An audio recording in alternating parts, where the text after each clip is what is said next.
തിരുവനന്തപുരം നെയ്യാറ്റിൻകരയിലെ ഷൈജുവിന് എന്താണ് സംഭവിച്ചത്? യുവാവിന്റെ ദുരൂഹ മരണത്തിൽ സംശയം നീളുന്നത് അച്ഛൻ്റെ പെൺസുഹൃത്തിലേക്കാണ്. അവരുടെ വീട്ടിൽ വെച്ച് ഭക്ഷണം കഴിച്ച ശേഷം അവശനിലയിലായ ഷൈജു ചികിത്സയിലിരിക്കെയാണ് മരിച്ചത്. യുവാവിന്റെ ശരീരത്തിൽ വിഷാംശം കണ്ടെത്തിയതായി ആശുപത്രി അധികൃതർ പറയുന്നു. ഇതോടെയാണ് ബന്ധുക്കളിൽ ചിലർ സംശയം പ്രകടിപ്പിക്കുന്നത്. സംഭവത്തിൽ അന്വേഷണം ആവശ്യപ്പെട്ട് കുടുംബം മാരായമുട്ടം പോലീസിൽ പരാതി നൽകിയിട്ടുണ്ട്.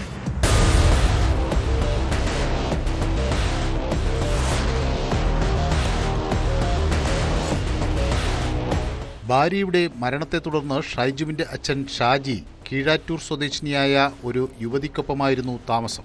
ഷാജിയുടെ മൂത്ത മകൻ ഷൈജുവും ഇവരോടൊപ്പമായിരുന്നു. 2026 ഏപ്രിൽ 26 വിഷം ഉള്ളിൽ ചെന്ന നിലയിൽ ചികിത്സയിലിരിക്കെ ഷാജി മരിച്ചു. ആനാവൂരിലെ കുടുംബ വീട്ടിൽ ഷാജിയുടെ മൃതദേഹം എത്തിച്ച് മരണാനന്തര ചടങ്ങുകൾക്ക് ശേഷം ഷൈജു കീഴാരൂരിൽ അച്ഛനുമായി താമസിച്ചിരുന്ന വീട്ടിൽ പോയിരുന്നു.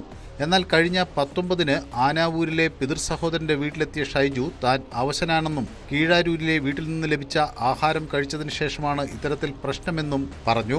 ഇവിടെ വെച്ച് ആരോഗ്യനില വഷളായതിനെ തുടർന്ന് നെയ്യാറ്റിൻകര ജനറൽ ആശുപത്രിയിലും തുടർന്ന് തിരുവനന്തപുരം മെഡിക്കൽ കോളേജിലും ചികിത്സയിലായിരുന്നു ഷൈജു.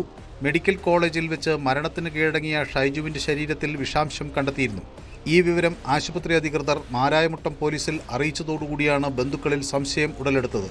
അച്ഛനും മകനും വിഷം ഉള്ളിൽ ചെന്ന് മരിച്ചതായാണ് ബന്ധുക്കളുടെ സംശയം. അച്ഛൻ്റെ ഉള്ളിലും വിഷം പോയി അച്ഛൻ മരിച്ചതാണ്. ഒരു മാസത്തിനകത്താവുള്ളൂ. അത് കഴിഞ്ഞ് വീണ്ടും ഒരു 19 തീയതിക്കകത്തായപ്പോഴത്തേക്ക് ചേട്ടന് ഒട്ടും വയ്യാതെ ഇവിടെ വന്ന് ബാക്കിയുള്ള കാര്യങ്ങൾ അവൻ പറഞ്ഞെന്ന് പറഞ്ഞാൽ അവന് ഉള്ളിൽ വിഷം പെയ്യ് എന്നാണ് പറഞ്ഞത്. അവൻ എന്താണ് പെയ്യ് എന്ന് അവൻ നേരെ തിരിച്ച് പറഞ്ഞില്ല. വിഷത്തിൻ്റെ ഇത് അവൻ ആവശ്യത്തിലാണെന്ന് അവൻ പറഞ്ഞില്ല. പക്ഷേ എന്താ ഉള്ളി പെയ്യ് എന്ന് മാത്രം പറഞ്ഞു. പക്ഷേ ഇപ്പോഴാണ് ആവശ്യം പറഞ്ഞാൽ വിഷത്തിൻ്റെ അച്ഛൻ കുടിച്ചതിൻ്റെ അതേ അംശമാണ് അവൻ്റെ ഉള്ളിൽ പെയ്യെന്നാണ് പറഞ്ഞത്.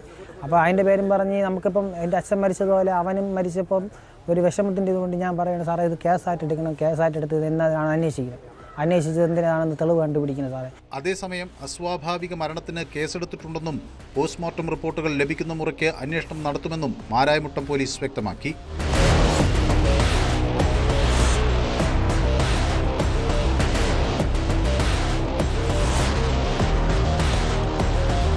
ന്യൂസ് 18 നെയ്യാറ്റിൻകര.